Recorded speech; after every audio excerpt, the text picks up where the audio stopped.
नमस्कार बच्चों, चलिए आज का टॉपिक अपना स्टार्ट करते हैं। आज का हमारा टॉपिक है रेजिस्टेंस ऑफ डायोड, यानी डायोड का रेजिस्टेंस कितना होता है हमें वो फाइंड आउट करना है। तो बच्चों, there are two types of resistance of diode. Diode के रेजिस्टेंस दो प्रकार के होते हैं। पहला होता है डीसी और स्टैटिक रेजिस्टेंस, दूसरा होता है एसी और डायनेमिक रेजिस्टेंस। तो एसी और डायनेमिक रेजिस्टेंस और डीसी, जिसको कि हम लोग स्टैटिक रेजिस्टेंस के नाम से भी जानते हैं, और एसी रेजिस्टेंस जिसको कि हम लोग डायनेमिक रेजिस्टेंस के नाम से जानेंगे। तो डीसी और स्टैटिक रेजिस्टेंस को समझते हैं।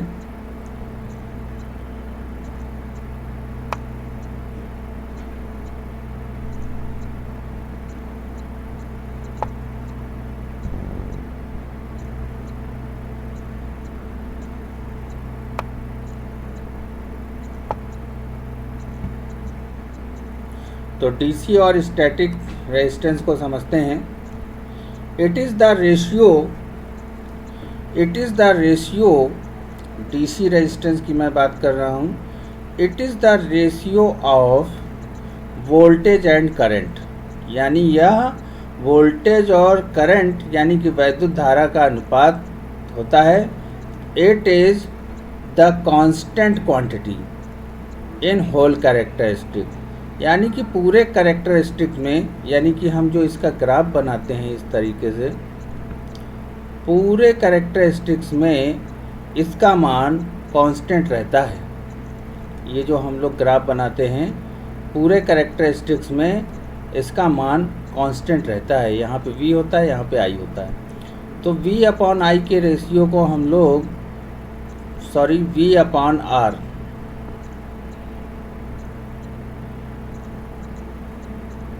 V अपॉन I के रेशियो को हम लोग डीसी रेजिस्टेंस कहते हैं, या इसको एसी रेजिस्टेंस के नाम से भी जानते हैं। अब एसी और डायनामिकल रेजिस्टेंस क्या होता है? It is the ratio of small change in applied voltage to the corresponding change in diode current, यानी कि हम जो वोल्टेज में चेंज करते हैं, थोड़ा सा चेंज करते हैं, small change in voltage upon change in current, यानी कि small change in voltage upon change in current को हम लोग एसी या डायनेमिकल रेजिस्टेंस के नाम से जानते हैं। It is the ratio of a small charge in applied voltage to the corresponding charge in diode current, corresponding change in diode current. ठीक है। अब वी नो फॉरवर्ड करंट।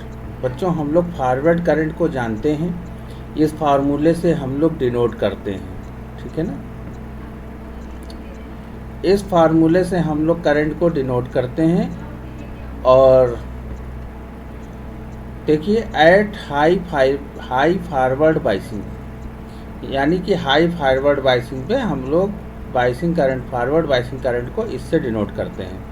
अब अगर हम इसको डिफ्रेंशिएट करते हैं V की रिस्पेक्ट में, तो देखिए एक बार तो I0 तो कांस्टेंट है, तो हमको I0 मिल जाएगा।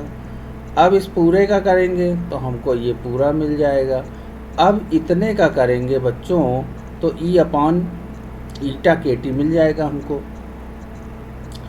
तो अब E के पावर I इतनी वैल्यू को हम लोग I कहते हैं, तो हमने I लिख लिया।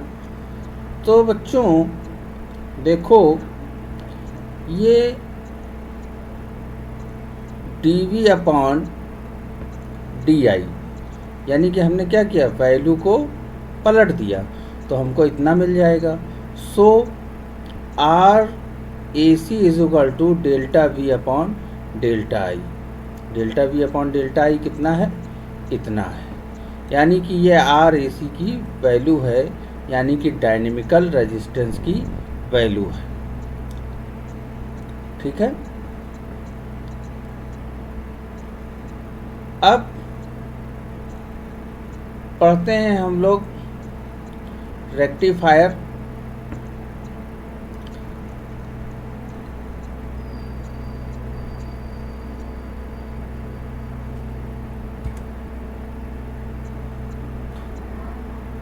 बच्चों आपके कोर्स में ये है नहीं रेक्टिफायर, तो हम लोग रेक्टिफायर को नहीं पढ़ेंगे, हम लोग आगे चलेंगे और जेनर डायोड को पढ़ेंगे। ठीक है, हम लोग जेनर डायोड को स्टडी करेंगे। तो ये है हमारा जेनर डायोड। जेनर डायोड को हम लोग स्टडी करेंगे बच्चों, क्योंकि हमारे कोर्स में जेनर डायोड है, इसलिए हम लोग जेनर डायोड को स्टडी करेंगे। तो देख रहे होंगे बच्चों आप लोग जेनर डायोड का डायग्राम। जेनर डायोड एक reverse biased properly doped crystal diode होता है। कहने का मतलब ये है कि जेनर डायोड एक हाईली डॉप्ड सेमीकंडक्टर डिवाइस होता है। ये भी पीएन जंक्शन की तरीके ही होता है, पीएन जंक्शन की तरह क्या होता है, ये पीएन जंक्शन ही होता है, बट नॉर्मल पीएन जंक्शन की अपेक्षा ये हाईली डॉप्ड होता है। डॉपिंग का मतलब समझते हैं, मिलावट, यानी कि इसमें थोड़ी सी मिलावट ज़्यादा होती है। इसकी जो डिप्लीशन लेयर होती है वो अधिक पतली होती है, यानी कि बहुत पतली होती है, और ये हमेशा रिवर्स बाइस्ड में ही लगाया जाता है सर्किट में, और ये हमेशा ब्रेकडाउन रीजन में ही कार्य करता है। समझ रहे ना, ये ब्रेकडाउन रीजन में ही कार्य करता है, और इसको as a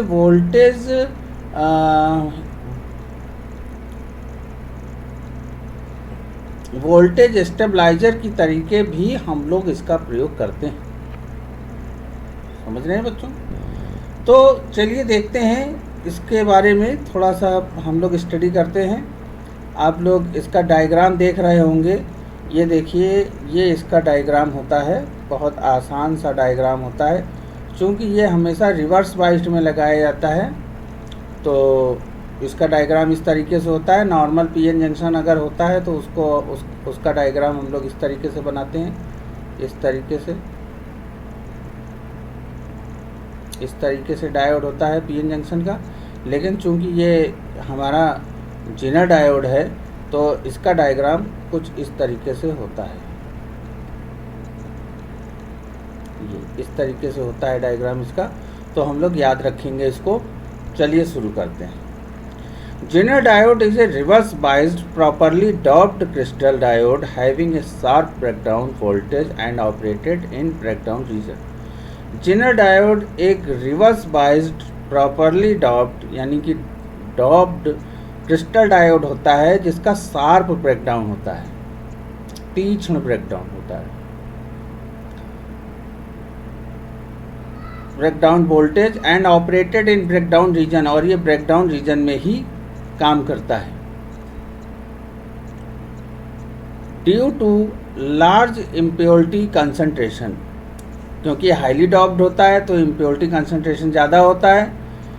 depletion width is very small, depletion width क्या होती है, बहुत पतली होती है। So electric field at junction becomes very high, इसलिए जंक्शन पर इलेक्ट्रिक फील्ड जंक्शन पर ज़्यादा होता है। Even at low value of reverse biasing voltage, low reverse voltage पर भी रिवर्स बाइसिंग पर भी इसका इलेक्ट्रिक फील्ड जंक्शन पर ज़्यादा होता है। The symbol and characteristic of Zener diode as shown in diagram. Symbol आप देख रहे हैं और इसका कैरेक्टरिस्टिक डायग्राम देखिए बच्चों, ये इसका कैरेक्टरिस्टिक्स डायग्राम है और ये इसका सिंबल डायग्राम है। देखिए ये इसका सिंबल डायग्राम है और ये इसका कैरेक्टरिस्टिक्स डायग्राम है। तो आप देख रहे होंगे कि इसका जो फॉरवर्ड बाइस है, ये इधर वाला रीजन, ये तो बिल्कुल पीएन जंक्शन की तरीके ही कार्य करता है, यानी कि नॉर्मल पीएन जंक्शन की तरीके बिहेव करता है। लेकिन रिवर्स कंडीशन में, रिवर्स बाइस में जब हम वोल्टेज को बढ़ाते हैं तो देखिए करंट की वैल्यू क्या होती है, बढ़ती जाती है, बढ़ती जाती है। लेकिन एक टाइम ऐसा आता है कि फिर वहाँ से करंट का मान अचानक तेज़ी से बढ़ जाता है। जिस वोल्टेज पर ऐसा होता है उसको हम लोग जिनर वोल्टेज के नाम से जानते हैं। और जहाँ पर ये शार्प ब्रेकडाउन होता है, जहाँ पे ये ब्रेकडाउन होता है, उसको नी पॉइंट कहते हैं। क्या कहते हैं? नी पॉइंट। जैसे घुटना होता है, देखिए उसी प्रकार से है ये, और इसीलिए इसको हम लोग नी पॉइंट कहते हैं। तो जिस वोल्टेज पे ये ब्रेकडाउन होता है उसको हम लोग जिनर वोल्टेज कहते हैं। और फॉरवर्ड बाइस में ये नॉर्मल पीएन जंक्शन की तरीके से बिहेव करता है, कार्य करता है। तो there are following points about the characteristics of Zener diode. Zener diode के बारे में कुछ पॉइंट्स हैं, देख लेते हैं, लिखने पड़ते हैं। नंबर फर्स्ट है, the forward characteristics of Zener diode are just similar to ordinary PN junction diode. जो इसका फॉरवर्ड कैरेक्टरिस्टिक्स है वो नॉर्मल पीएन जंक्शन डायोड की तरह ही होता है। दूसरा है, in reverse characteristics zener diode has sharp breakdown voltage called zener voltage. Reverse characteristics में जिनर डायोड का शार्प ब्रेकडाउन वोल्टेज जिस वोल्टेज पर होता है उसे हम लोग जिनर वोल्टेज के नाम से जानते हैं। तीसरा है, a zener diode is always reverse biased. Zener diode हमेशा रिवर्स बाइस्ड में ही कार्य करता है। ठीक है बच्चों, अब इसका यूज आ जाता है। इसके यूज की बात करते हैं तो यूज इसका होता है, यूजेज ऑफ जिनर डायोड। इसको हम लोग वोल्टेज रेगुलेटर की तरीके से यूज करते हैं। तो when A zener diode is operated in the breakdown region, जब एक जिनर डायोड ब्रेकडाउन रीजन में कार्य करता है, the voltage across it remains constant. तो इसका जो वोल्टेज होता है वो कांस्टेंट रहता है for a large change in the current. Current की वैल्यू को हम चाहे जितना बढ़ा दें। ड्यू टू दिस प्रॉपर्टी या above property, a zener diode is used as a voltage regulator. Zener diode की इस प्रॉपर्टी, इस गुण के कारण जिनर डायोड को वोल्टेज रेगुलेटर के रूप में हम प्रयोग में लाते हैं। अब इसका डायग्राम आप देख लीजिए। डायग्राम इसका बहुत आसान है। देखिए हमने इस तरीके से जिनर डायोड लगाया हुआ है और जिनर डायोड के इस तरफ एक रेजिस्टेंस लगाया हुआ है जिसको लोड रेजिस्टेंस कहते हैं, और ये रेजिस्टेंस R1 लगाया हुआ है, और यहाँ से हम अनरेगुलेटेड इनपुट देते हैं और यहाँ से हमको रेगुलेटेड आउटपुट मिल जाता है। तो जो लोड रेजिस्टेंस में करंट फ्लो होती है उसको हम लोग लोड धारा कहते हैं, लोड करंट के नाम से जानते हैं। जो जिनर डायोड में करंट जाती है उसको हम लोग जिनर धारा या जिनर करंट के नाम से जानते हैं। यहाँ से करंट जाएगी और इस पॉइंट पर आके दो पार्ट में बढ़ जाएगी। IL इधर चली जाएगी और IZ इधर चली जाएगी। फिर यहाँ पर आकर के दोनों मिल जाएंगी और I बन जाएगा, और इस तरीके से फिर हमारा सर्किट ये कंप्लीट हो जाएगा। ये देखिए, ये जो करंट है IL यहाँ से जाएगी, यहाँ निकलेगी आकर के, और ये IZ यहाँ आएगी, यहाँ पे मिल करके फिर I हो जाएंगी और सर्किट हमारा कंप्लीट हो जाएगा। देखिए डायग्राम बच्चों समझ में आ गया होगा आप लोगों को। डायग्राम बहुत ही आसान है, इसमें कुछ भी टफ नहीं है, ठीक है। अब इसके बारे में थोड़ा सा लिखेंगे हम लोग, थोड़ा कैलकुलेशन वगैरह कर लेंगे। तो देखते हैं हम लोग क्या है इसका। Let VIN is the unregulated input voltage.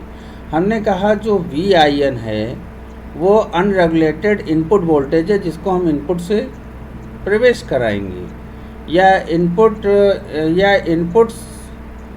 Input terminal पे हम देंगे, और V नॉट आउटपुट वोल्टेज है across RL, and VZ is the Zener voltage. और VZ क्या है? जेनर वोल्टेज है। VZ क्या है? VZ है जेनर वोल्टेज, ठीक है, of the diode. I is the current, I current है drawn from the supply, supply से हम दे रहे हैं I को। IZ is the current through diode and IL is the current through load. ये मैं आपको बता चुका हूँ। जो टोटल करंट होगी वो IZ और IL के बराबर होगी। तो अब क्या करेंगे, इसमें किरचॉफ्स का नियम लगाएंगे, किरचॉफ्स का नियम लगाएंगे फर्स्ट और दूसरे पहले वाले मेश में। तो पहला मेश हमारा ये बनता है, चलिए देखते हैं। ये डायग्राम है, इसमें हम लोग किरचॉफ्स का नियम लगाएंगे। तो वोल्टेज हमारा ये है, ये वोल्टेज इसके वोल्टेज प्लस इसके वोल्टेज के बराबर होगा, यानी कि IR प्लस IZ और इसका वोल्टेज क्या होगा? VZ। ये हमारा बराबर होगा VIN के, ठीक है। वही हमने लिखा हुआ है और कुछ नहीं लिखा हुआ है। अब देखिए IR यानी कि वोल्टेज होता है, ये VZ लिख लिया हमने, और ये भी IR वोल्टेज होता है, ये भी लिख लिया हमने।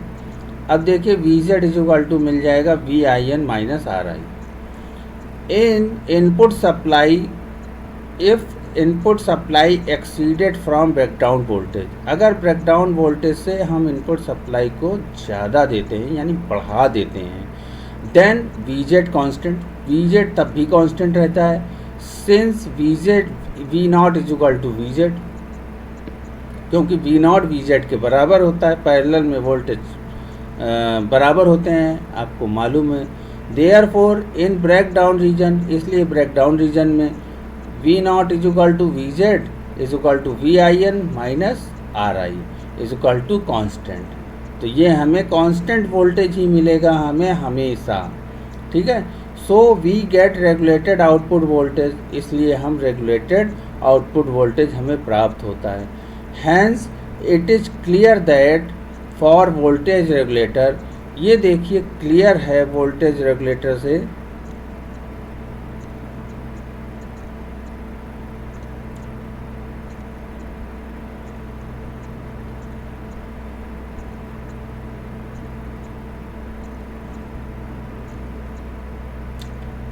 hence it is clear